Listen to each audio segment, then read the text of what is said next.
حضور پاک صلی اللہ علیہ وسلم نے فرمایا اگر کوئی حلال روزی اس لیے طلب کرے تاکہ کسی سے مانگنے کی ضرورت نہ پڑے، پڑوسی سے بھی مانگنے کی ضرورت نہ پڑے، اللہ تعالیٰ کے دربار میں وہ ایسے آئے گا جیسے اس کا چہرہ قیامت کے دن چمک رہا ہوگا، جیسے 14ویں کا چاند اب آسمان میں چمکتا ہے۔ میدان محشر میں دربار الہی میں آئے گا کون؟ وہ آدمی جو روزی کماتا ہے۔ اب غور کیجئے، اس دور میں اکثر ہمارے مسلمان نوجوان بیچارے 25 سال 30 سال کی عمر کے ہو جاتے، ابھی پاؤں پہ نہیں کھڑے رہتے، ان کے ماں باپ کو دکھتا ہی نہیں میرا بچہ دوڑ رہا ہے، رننگ کر رہا ہے، اور وہ کچھ کرتے ہیں نا، صبح واکنگ کرتے ہیں، جاگنگ کرتے ہیں، کیا کیا کر رہا ہے بچہ، سب کرتا ہے، مگر باپ کو نہیں دکھتا کہ بچے کے پاؤں ہیں اور بچہ پاؤں پہ کھڑا ہے۔ ایسے جو ماں باپ کے اوپر بوجھ بنے ہوئے، بھائی بہنوں پہ بوجھ بنے ہوئے، وہ سمجھ رہے ہیں کہ میں ابھی کچھ نہیں کر سکتا، میں ابھی کچھ نہیں کر سکتا۔ آپ کو پتا ہوگا صحابہ کرام کے بچے 15-16 سال سے کمائی کرتے تھے۔ جب ان کی عمر 15-16 سال کی ہوتی، وہ رات میں تہجد پڑھتے تھے، فجر کی نماز پڑھتے تھے، روزے بھی رکھتے تھے، تلاوت قرآن بھی کرتے تھے، 15-16 سال کی عمر میں بڑے مالدار رہتے تھے، کمائی کرتے تھے۔ اور آج 35 سال بھی ہو گئے تو باپ کے مرہون منت، اور پھر شکایتیں ہمارے نوجوانوں کو، ہمارے ابا میرے کو 5 لاکھ روپے دو بولے تو نہیں دیے، میں کاروبار کر لیتا تھا۔ اکثر میں عرض کرتا ہوں حاضرین، کاروبار کرنے کے لیے اس وقت بھی 1000 روپے بس ہے، آپ 1000 روپے سے بھی کاروبار کر سکتے ہیں۔ میں آگے حدیث پاک سے عرض کروں گا اکثر ہوتا کیا ہے، حدیث پاک آئے تو میں عرض کروں گا، بات اس سے متعلق بات ہے۔ بہرحال حضور پاک صلی اللہ علیہ وسلم نے فرمایا کہ اگر کوئی رزق حلال روزی طلب کرتا ہے اس لیے کہ کسی سے نہ مانگے، باپ سے نہ مانگے، بھائی سے نہ مانگے، دوست سے نہ مانگے، کسی سے نہ مانگے، اس لیے روزی کرتا ہے، کمائی کرتا ہے، قیامت کے دن اللہ کے دربار میں آئے گا، 14ویں رات کے چاند سے بڑھ کر اس کا چہرہ چمک رہا ہوگا۔ آپ غور کیجئے، کاروبار کرنے والے کا چہرہ حلال کاروبار، یہ بھی ضروری ہے۔ اب ہوتا کیا ہے، لوگ اکثر سوال کرتے ہیں، مول صاحب وہ ویٹر کی نوکری ہے فلاں آسٹریلیا میں، اور وہ امریکہ میں، وہ لندن میں، فلاں میں، لیکن اس میں شراب دینے کی ضرورت پڑتی ہے، میں کر سکتا ہوں کیا؟ کیسے پوچھتے ہیں آپ؟ کر سکتے ہیں، پوچھ کیسے سکتے ہیں؟ پوچھنے کے لیے بھی تو سمجھ چاہیے نا، حرام چیز ہے، بس پوچھنے کی کیا بات ہے اس میں؟ میرے لیے بینک کی نوکری آئی، جاب آ گیا، میں کر سکتا ہوں کیا؟ وہ تو سود کا کاروبار ہے، پھر آپ جاب کیسا کر سکتے؟ یہ بولنے بتانے کی بات ہی نہیں ہے، مولوی صاحب سے پوچھنے کے بعد بھی نہیں ہے۔ لیکن حلال روزی اگر کوئی طلب کرے، حلال روزی کرے، تو چہرہ اس کا اتنا چمکدار ہوگا، پھر جو بندہ مسجد کی طرف آئے، سجدہ کرے، رکوع کرے، تلاوت قرآن کرے، رب کو راضی کرے، غریبوں کی مدد کرے، ضرورت مندوں کی مدد کرے، پھر وہ آدمی کا چہرہ کتنا چمکدار نہیں ہوگا، اندازہ کر لیجئے بس۔ حاضرین، حضور پاک صلی اللہ علیہ وسلم نے فرمایا وَمَن طَلَبَ الدُّنْيَا تَكَاثُرًا وَتَفَاخُرًا، اور جو آدمی دنیا اس لیے طلب کرے تاکہ مال بہت بڑا دے، ایک ملگی ہو گئی اور ایک خریدوں گا، ایک گھر خریدا وہاں خریدوں گا، اب تک تو بابا نگر میں خرید رہا تھا، اب بنجارہ ہلز میں خریدوں گا، تکاثراً مال کی زیادتی کے طور پر، وتفاخراً اور لوگوں پر فخر بیان کرنے کے لیے، دیکھو ہم کیا تھے کہاں پہنچ گئے، تم ہمارا کہاں مقابلہ کر سکتے، اس خاطر اگر کوئی کرتا ہے لقی اللہ وہو علیہ غضبان، اللہ کے دربار میں قیامت کے دن ایسے آئے گا کہ رب ناراض ہوگا، اللہ تعالیٰ ناراض ہوگا۔ اب غور کیجئے، باپ بھی ناراض ہے تو ہم چہرہ لے کے سامنے نہیں جاتے، ڈر ہوتا ہے، ماں ناراض ہے تو شرم آتی ہے، ماں سے ڈر نہیں ہوتا، شرم آتی ہے، باپ سے ڈر ہوتا ہے کیونکہ ماں بہت لاڑ پیار میں پالتی ہے۔ لیکن اللہ کے دربار میں رب تعالیٰ غضب میں ہے تو کیسے جائیں گے؟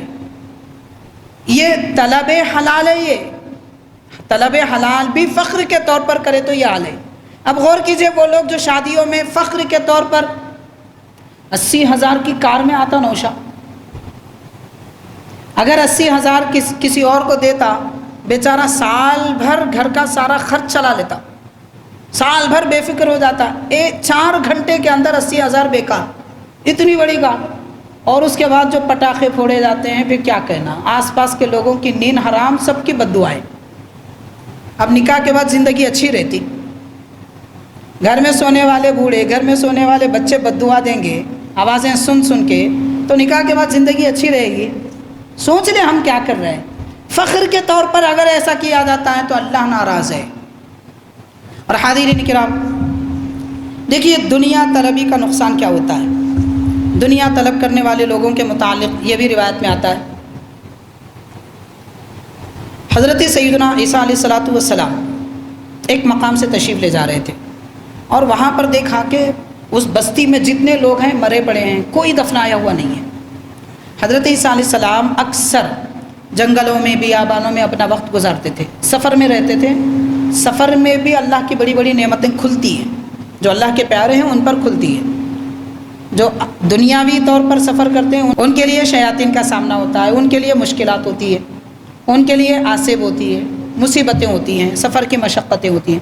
جو اللہ کی رضا کے لیے سفر کرتے ہیں، رب کو پانے کے لیے سفر کرتے ہیں، اللہ کے اسرار ان پہ کھلنے لگتے ہیں، غیب کے راز ان پہ کھلنے لگتے ہیں۔ تو بہرحال حضرت عیسیٰ علیہ السلام ایک ایسے مقام سے تشریف لے گئے، وہاں پر ساری بستی کے لوگ مرے پڑے ہیں مگر کسی کو دفنایا نہیں گیا۔ تو اللہ کے دربار میں عرض کرتے ہیں، پروردگار یہ کیا حال ہے اس قوم کا، اور کیا راز ہے کہ کیا بات ہے یہ لوگ ایسے پڑے ہوئے ہیں؟ تو اللہ تعالیٰ نے فرمایا کہ اے موسیٰ، جب رات آئے تو ان میں سے کسی ایک کو آپ پکارو، کوئی ایک آدمی آپ کو جواب دے گا۔ جب رات آئی تو حضرت عیسیٰ علیہ السلام نے انہیں ندا دی، تو ایک آدمی یہ کہنے لگا، لبیک یا روح اللہ، اے روح اللہ، اے اللہ کے نبی عیسیٰ، میں حاضر ہوں۔ تو آپ نے پوچھا کہ کیا ہوا تمہیں، ما قصتکم، تمہارا کیا حال ہے، تم ایسے بے یار و مددگار مردے کیوں پڑے ہوئے؟ یعنی وہ آدمی زندہ ہو گیا آپ کے پکارنے پر، کوئی تعجب کی بات نہیں ہے۔ قرآن مجید کہتا ہے حضرت عیسیٰ علیہ السلام مردے کو ٹھوکر مارتے تو وہ زندہ ہو جاتا، یہاں تو آپ نے صرف پکارا ہے، تو پکار پر وہ زندہ ہو گیا۔